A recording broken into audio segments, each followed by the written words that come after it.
program Power Kids ini sendiri merupakan program yang fokusnya pada orang muda, khususnya untuk remaja perempuan dan juga perempuan muda dengan rentang usia 12 hingga 24 tahun.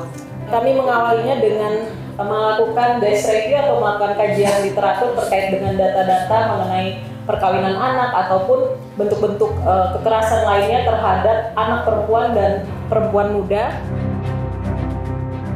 Bentuk komitmen kita bersama untuk melibatkan kelompok remaja perempuan, perempuan muda lainnya, dan orang muda di Kabupaten Garut untuk isu Power to Youth ini, pelibatan anak-anak muda. Barangkali kawan-kawan guru sekarang ingin juga mewujudkan sekolah yang ada perlindungan anak terpadu basis sekolahnya, begitulah. Terkait juga dengan isu kesehatan reproduksinya yang diperkuat untuk isu stuntingnya, kemudian isu perkawinan anak, kehamilan yang tidak diinginkan, dan yang lain-lainnya. Nah, inilah Bapak sekalian mungkin gerak langkah yang kita lakukan dalam kerangka memberikan satu keberpihakan kepada anak kita. Alhamdulillah kita ada kerjasama dengan Ibu sehingga mungkin lebih profesional kita menangani persoalan-persoalan seperti ini. Sehingga kami berharap ke depan barangkali Ibu ada program yang sinergis lah di antara kita, sehingga segmen kami seperti ini, pendekatan yang metode yang lakukan seperti ini, sehingga kita akan menuju pada satu titik temu yang memberikan katakanlah pemberdayaan kepada anak kita, perlindungan kepada anak kita, sekaligus juga mengembangkan aspek keanakannya plus siap menyongsong masa yang akan datang.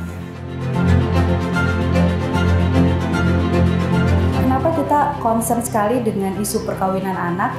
Karena memang secara global Indonesia ini menempatkan negara dengan angka perkawinan anak nomor 3 se-Asia Tenggara. Yang kedua, keprihatinannya yang kemudian seperti gunung es. Jadi kalau kita lihat perkawinan anak, itu di bawahnya ada persoalan yang besar. Yang ujungnya itu akan, kalau kita lihat dari visi misinya Kabupaten Garut, ini menjadi terhambat. Terkait dengan pencegahan perkawinan anak di bawah usia. Kami dan Forkopimda telah menandatangani MOU tentang perlindungan anak. Intinya adalah bagaimana agar anak-anak kita ke depan terhindar dari hal-hal yang tidak diinginkan, terutama kemampuan psikologi anak ketika memasuki usia pernikahan. Ayo bersama-sama bagaimana menghindari anak pernikahan di bawah usia ini, bukan hanya sah agama saja, tapi sah menurut peraturan perundang-undangan yang berlaku. Isu utama Power to Youth itu apa sih gitu? Nah, yang pertama adalah terkait dengan perkawinan anak ya, karena Indonesia termasuk tinggi ya, nomor 7 di dunia dan juga nomor 2 di ASEAN.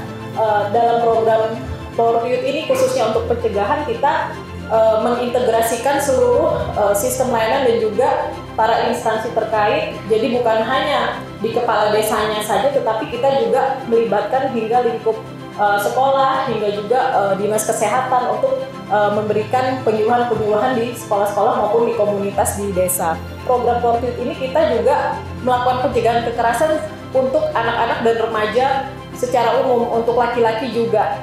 Bahwa ini bukan hanya program dari Yayasan Semak saja ataupun Rutgers, tetapi ini adalah program yang kita miliki bersama-sama. Jadi bebannya tidak hanya ditujukan kepada satu instansi saja, tetapi ini kita harap bisa menjadi sinergi bersama-sama. Apa yang dilakukan dengan Rutgers dan Semak? Pertama, paling utama adalah mencegah perkawinan. Itu sudah pasti. Tetapi kalau sudah terpaksa, sudah dinikahkan, maka yang kita upayakan adalah untuk tidak segera memiliki anak dulu. Tapi kalau sudah kadung punya satu anak, kita akan upayakan supaya mereka memperjarang kehamilan. Tetap intinya adalah mereka tetap harus mendapatkan pendidikan dan layanan-layanan kesehatan. Karena setelah itu efeknya panjang, stunting, kemudian ada hambatan belajar gitu ya, disabilitas dan sebagainya. Jadi gunung es di bawahnya itu masih banyak sekali.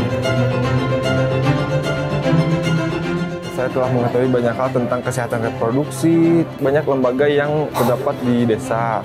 seperti forum anak desa, genre. Nah sekarang alhamdulillah saya telah mengetahui semuanya, dapat berperan lebih dalam desa, juga dapat memberikan pelatihan atau pengertian kepada rekan-rekan muda di desa yang lainnya.